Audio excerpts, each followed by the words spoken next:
first release of the game, Freddy could not walk diagonally. This already doesn't make any sense. Hi guys.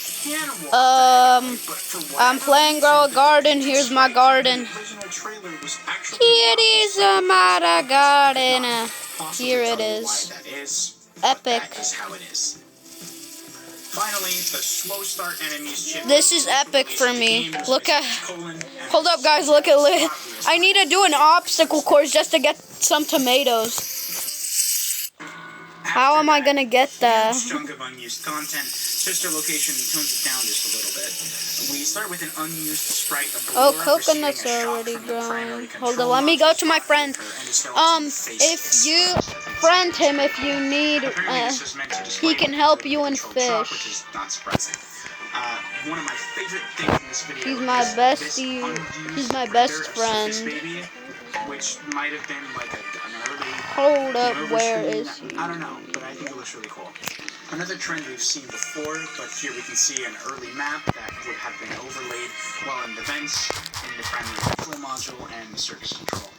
There's also a technically unused 8th minigame cutscene associated with the custom night, though it is near identical to the first cutscene, just with the neighbors looking a little disturbed, so there's not really any reason for it to have been in the final game.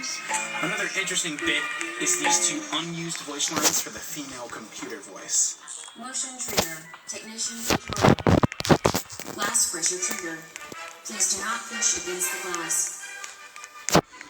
In terms of pre-release content, the 4th teaser depicts 7 baby babs, but there are only 2 at any specific moment in the actual game, so it doesn't actually make that much sense. Another teaser shows Bon Bon and events related to the custom night, though this never actually happens. To end it off, there's actually an absurd plethora of unused Funtime Freddy voice lines, and apparently Funtime Freddy was originally meant to have a German accent. Listen to this.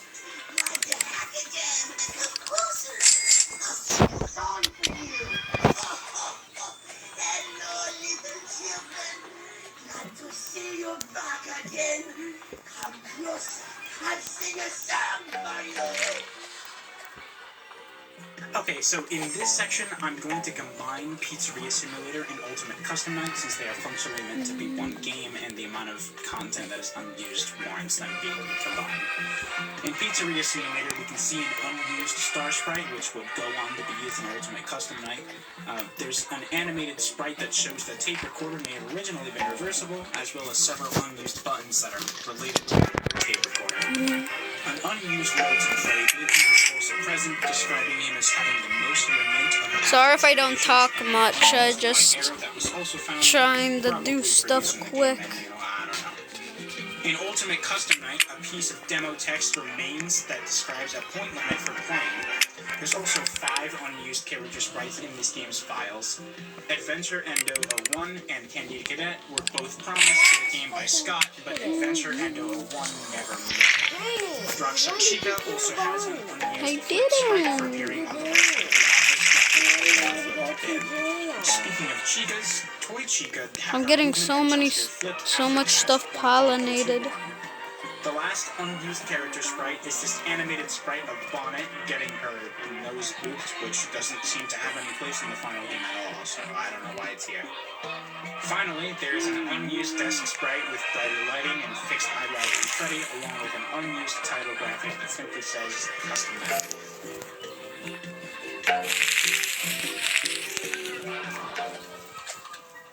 The first installment in the newer Five Nights at Freddy's narrative, Help Wanted, contains quite a bit of unused content to be found. For one, there's an unused Spring Bonnie texture that remains unutilized. There are no differences between it and Springtrap except for a small stitch indent on the upper left-hand side of the torso. It's possible this may have been the original planned model for Glitch Trap. I'm gonna give you something. And also full models for blacklight variants of the main 4 animatronics, Freddy, Bonnie, Chica, and Foxy. Though Foxy's textures are like 5% complete with just like the eyes, so it's weird.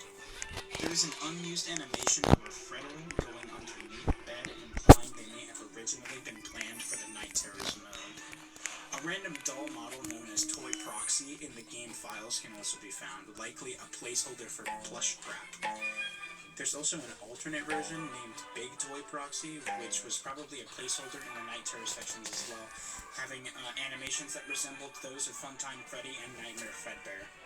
There's also an unused older model for Chica's Cupcake, which has a more vibrant purple and takes its iris textures from the Funtime animatronics. There are several remaining files that suggest a multiplayer mode may have been considered, with a folder labeled multiplayer containing files such as character info table, MP game mode, and similar concepts. There's also a photo of the second game's map taken from the Freddy files, an official guidebook to Five Nights at Freddy's. It shows the path the wizard animatronics can take in the second game's associated node. There's an entire 20-image slideshow of Showbiz Pizza animatronic and Endoskeleton's photos. They are found in the prize counter TV screen after pressing the red button of the Exotic Butters basket, which was seen in some early gameplay footage. Scott removed these upon the release of the game due to fans comparing the images to actual Showbiz Pizza photos. For some final miscellaneous features before we get into the game's DLC, we have early textures of the processed poultry Proxel chicken box, which were found with slight differences, including a cartoon chicken instead of Chica, along with realistic chicken wings accompanied by the text "Tasty Fried Chicken, Hot and Tasty, and Fresh and Spicy." There's also a flashlight freeze map, which features the animatronics from the first game and vents. It seems to be a test leftover. The mobile-exclusive Princess Quest minigame was meant to have a theme known as Castle Music Title Theme.ogg, which is a revamped version of the track Through the Cracks from Freddy in Space 2, which I'll be talking about in a few sections. The Help Wanted DLC, Curse of Dreadbear, has a few unused things. The logo for the DLC's old name, Rise of Frank and Freddy, remains in the game files. A different texture for the Freddles is left unused, apparently meant for a build a Mangle level in the Spooky Mansion section. Since the texture appears burnt, they were dubbed Burnt Freddles. Grim Foxy has an old animation that went unused, howling rather than raising his sight. There are also various early icons with slight visual discrepancies. Even after the new levels were added in the DLC, the Coming Soon icons stayed behind in the game files. Finally, for pre-release content, there's just a handful of differences. An early screenshot showed a discolored Nightmare Fredbear. Spring Bonnie was originally featured on some promotional art for the game, further implying, along with the unused model, that he was meant to appear as Glitchtrap. In the PAX East demo, a fan-made cupcake model is featured by Super Kerbin from 2015. It was replaced later by Scott's official model. The last removed content is from the Curse of Dreadbear DLC, simply showing Dreadbear appearing in the Spooky Mansion hallway, which never happens in the final game.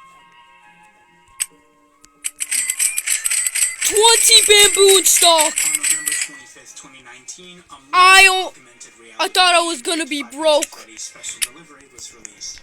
There's a decent amount Nah, of bro. content hidden in this game, starting with many Faz facts that were intended to reveal extra lore that were not present in the release.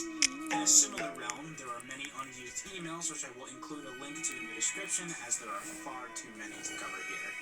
Interestingly enough, there's also evidence that the game was originally intended to have a paid VIP subscription service, likely including better rewards and overall making the game experience easier, as many paid options in mobile games tend to do. We can safely assume this service was scrapped in favor of delivery events and bug fixes due to time constraints.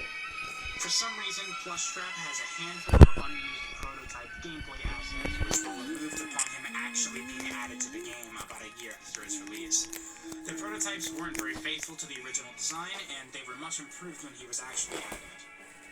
On a similar note, there are two entirely unimplemented animatronics. There is a beta version of Lefty, his CPU icon asset still existing within the files, and his old model and animations from 2019 also still being present. The second animatronic is Easter Chica, found in the files in 2020 for no reason. Shamrock Freddy also has slightly different earlier assets. There are 3 unused shop renders, which is a shame because I think they look quite cool, but they were removed in an unknown update. Eurovaistinė internete švenčia tik birželį 50% nuolaida daugiau nei 200 prekių su kodu gimtadienis, perkant už 9 eurų. Dalyvauk jubiliejinėje kelionėje net 3 gero dovana kuponus kas savaitę ir 140 dovanų žaidimo taisyklės eurovaistinė.lt. In terms of pre-release content, there's only really 3 things worth noting. We can see in a full screenshot an early beta version of the HUD with some slight differences, like the remnant icon and an on-off caption for the flashlight. Before the implementation of the balloon reward system, they were originally meant to be fad crates, tiered bronze, silver, and gold. Finally, there is some beta code that remains in the game in the form of an unused file. All it contains is values for some item drop rates, including unobtainable items such as that plus shoot and CPU, and bare endos plus shoot and CPU. Here, I'm going to be combining 2 of the spin-offs into one section because their content individually is too small to constitute a whole section. So Freddy in Space 2 is a reference to a minigame in Five Nights at Freddy's World, FNAF 57 Freddy in Space. It's a silly side-scrolling 2D platform shooter that was made to promote a #CancelCancer Five Nights at Freddy's charity livestream hosted by MatPat from Game Theory to fund St. Jude's Children's Research Hospital. Most of this game's unused content is in the form of simple sprites.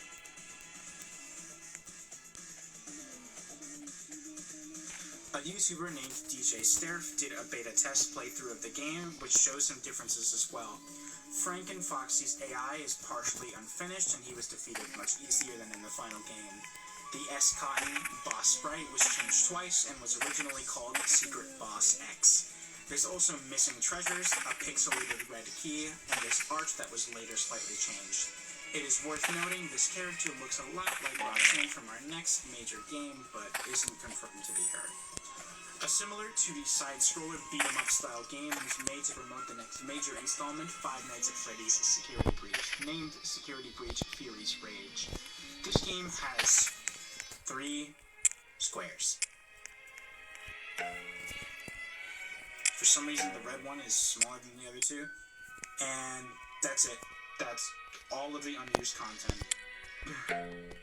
There's technically one more spin-off game, U2's Presents Five Nights at Freddy's, which is another AR game which was meant to promote their line of Security Breach merchandise. However, I had a hard time finding any information on the game, let alone unused content, so it seems to be generally unnoteworthy, so I'm going to be ignoring it in this discussion.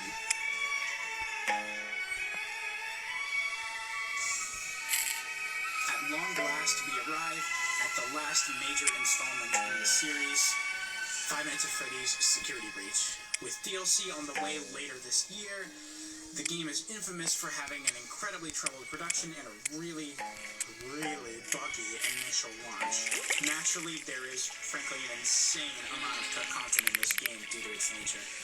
According to the executive producer of Steelwool Studios, the development team working on the game, future content updates are planned to re-implement, quote-unquote, most of the game's cut content, so this list may become outdated in the future, but will it really? Probably not. I'll begin with unused features. There was an extras menu similar to that of past games, which had tabs for a survival mode, mini-games, office games, a character gallery, DLC, and credits, though it remains unimplemented. The survival mode was an unused gameplay mode where the difficulty, hour length, and lives of Gregory were adjustable. He finally added the lives into the game. Jeez. The security levels of the rooms were raised, prize box spawning was randomized, though there was an option to spawn all of them, which was apparently very laggy, and at 12:50 a.m. the daycare attendant spawns to enforce the time limit. But since the mode is unused, the prize boxes, Glamrock Freddy, and recharge stations are all completely unusable, so the player always dies. The character gallery had an obvious use, the character with new models of characters and some of the arcade cabinet models. It was removed from the files in the February 2022 patch. There are remnants, I get it, of a time and difficulty scaling feature, the difficulties being easy, normal, and nightmare, which was semi-preserved in the game's survival mode, even though that wasn't released. There are also many unused entities. A frozen Glamrock Endo can be found in the files, and there's even an unused side quest implied by the existence of unused lines that reference this frozen Endo. There are also 6 unused staff bot variants.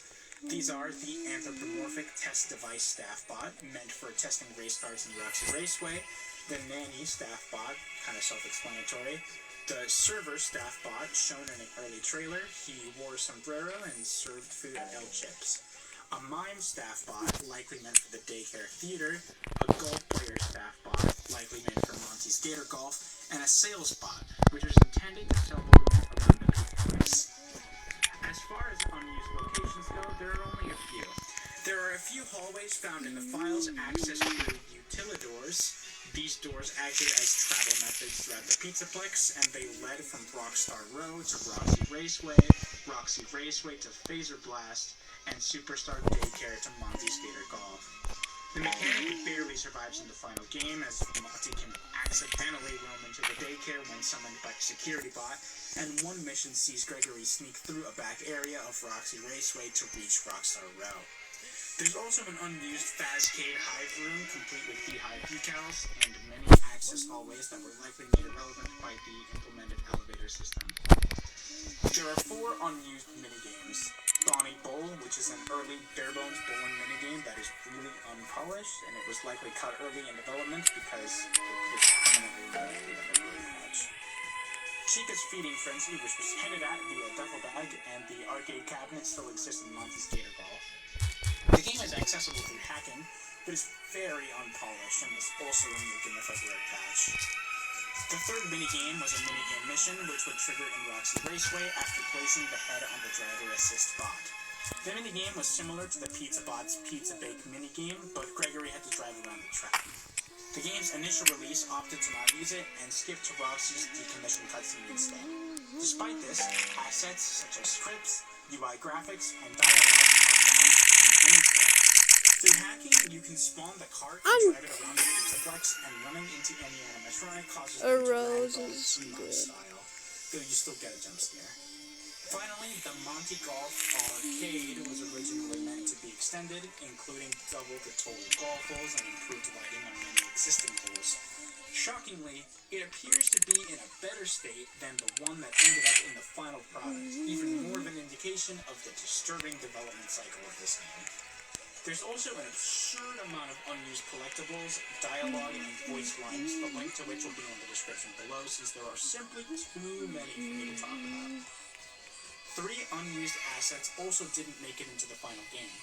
As we can all assume, Danny was originally intended to have a much more active role in the game, as any main antagonist in the game should.